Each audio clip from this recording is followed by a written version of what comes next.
Hi guys, welcome back to another video. Today I wanted to show you how I drew this cinnamon roll with alcohol markers. We did this on stream and it was done from like 12 to like 3:30, so 3.5 hours, and it would have gone more quickly if we weren't chatting, I imagine. But I started out with a sketch, just a pencil sketch with my mechanical pencil. I promise the lighting does get better. My room gets really dark, and even with lights, I don't get a lot of natural sunlight because there's like a building sort of blocking my window. So I'm sorry, but I promise the lighting does get better later. I just had to put a lamp really close to my desk so I could see what I was doing. But yeah, I then went over the graphite with some colored pencils just so I could see what lines I was supposed to be coloring within. The pencil does get lightened up quite a bit once you, erase the graphite from under it, because it does lighten the colored pencil a bit, even though it doesn't get rid of it completely. But also once you put the alcohol marker over it, it does also tend to lighten up. So we will go back in with colored pencil later. Then I started swatching out my colors, just sort of picking and choosing colors that I thought fit with the reference image. And then we got to it. I started out with my lightest color, as I usually do.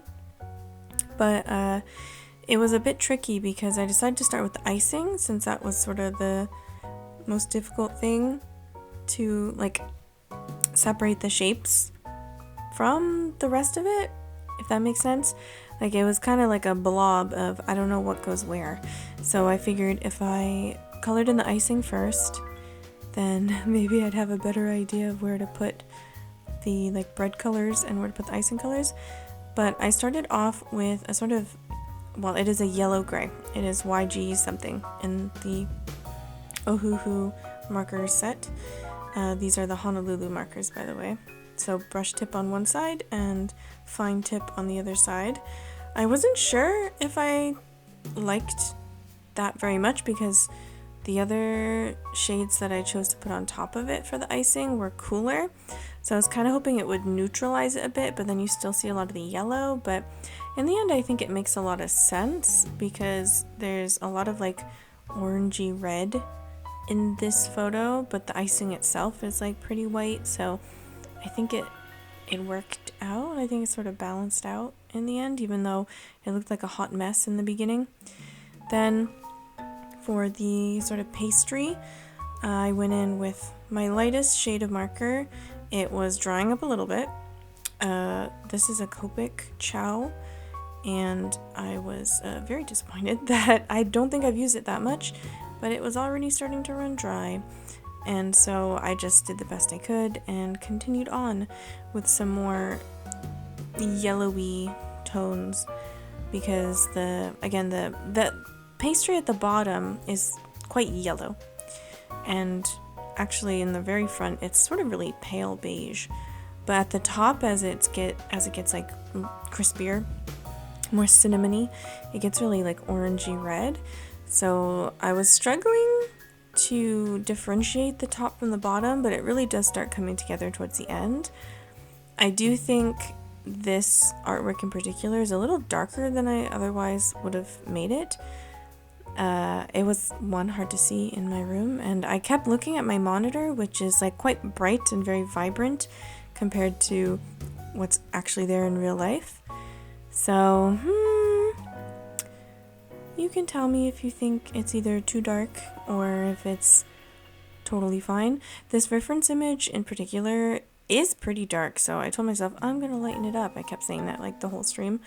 I didn't really, but I also wanted to make sure I could see some of those highlights, and I wanted it to look like really like sugary, like melted sugar, because you can see that if you look up close to the reference image. There's a lot of really like glistening-y bits.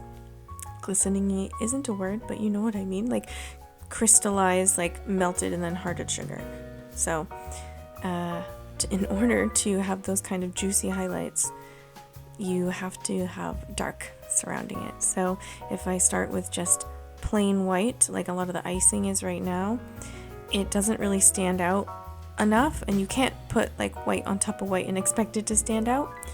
So we just kept darkening it and darkening it and darkening it until we got to where we were in the end. But I think it turned out all right in the end, and I can always do some editing of the colors digitally later on.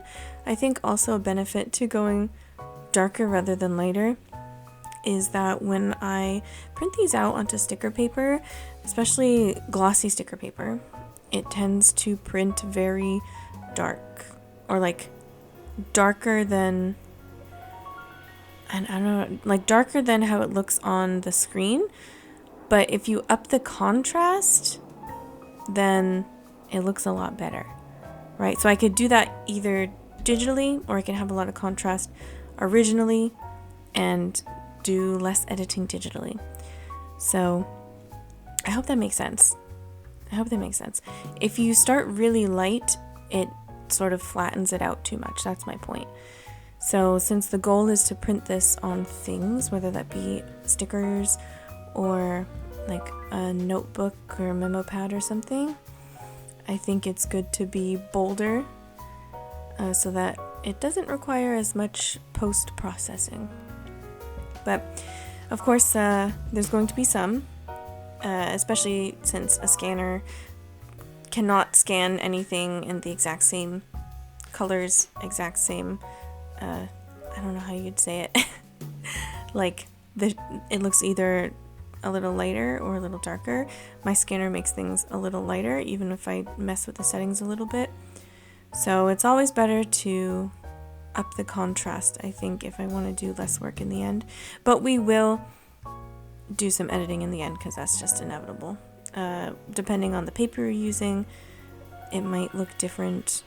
Depending on your ink levels, it might look different, and your printing settings, it might look different. So generally, for each illustration, I have to sort of play around with it to make sure I can produce what I want, looking the way that I want it to look. So don't worry also if you see me coloring outside the lines, because that will be erased. All the lines get cleaned up in the end.